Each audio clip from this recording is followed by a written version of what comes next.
ಈ ದೇವಾಲಯಕ್ಕೆ ಭೇಟಿ ನೀಡಿದ್ರೆ ಮಾತ್ರ ನಿಮ್ಮ ಕೇದಾರನಾಥ ಯಾತ್ರೆ ಸಂಪೂರ್ಣ ಆಗತ್ತಂತೆ. ಇದು ನೇಪಾಳದ ಕೇದಾರನಾಥ ದೇವಾಲಯ.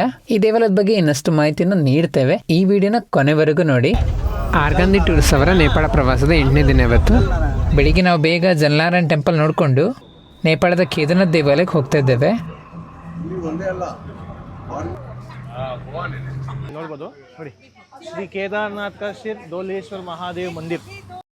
ಈ ನೇಪಾಳದ ಕೇದಾರನಾಥ ದೇವಾಲಯದ ಹೆಸರು ಡೋಲೇಶ್ವರ ಮಹಾದೇವ ಟೆಂಪಲ್ ಅಂತ. ಕಠ್ಮಂಡುವಿಂದ ಒಂದು 20 ಕಿಲೋಮೀಟರ್ ದೂರ ಇರ್ಬೋದು. ಭಾರತದ ಕೇದಾರನಾಥಲ್ಲಿ ಬೆನ್ನು ಅಂದರೆ ಭುಜಭಾಗವನ್ನು ಪೂಜಿಸಲಾಗತ್ತೆ. ಇಲ್ಲಿ ತಲೆಭಾಗ, ಶಿರಭಾಗವನ್ನು, ಮುಖಭಾಗವನ್ನು ಪೂಜಿಸಲಾಗತ್ತೆ.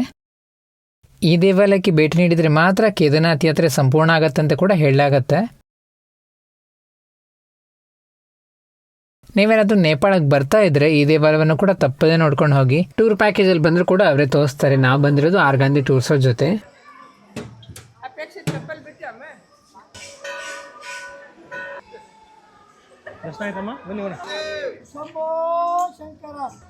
ಆರ್ಗಾಂದಿ ಟೂರ್ಸ್ ವತಿಯಿಂದ ನೇಪಾಳ ಪ್ರವಾಸಕ್ಕೆ ಬಂದಿದ್ದೀರಾ.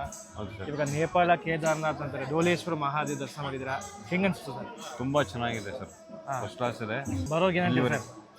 ಬರುವಾಗ ಏನು ಎಕ್ಸ್ಪೆಕ್ಟೇಷನ್ ಇರ್ತಿರ್ಲಿಲ್ಲ, ಬಟ್ ಬಂದ್ರ ಮೇಲೆ ತುಂಬ ಖುಷಿಯಾಗಿದೆ. ಎಲ್ಲದೂ ಫೆಸಿಲಿಟೀಸ್ ಎಲ್ಲ ತುಂಬ ಚೆನ್ನಾಗಿದೆ.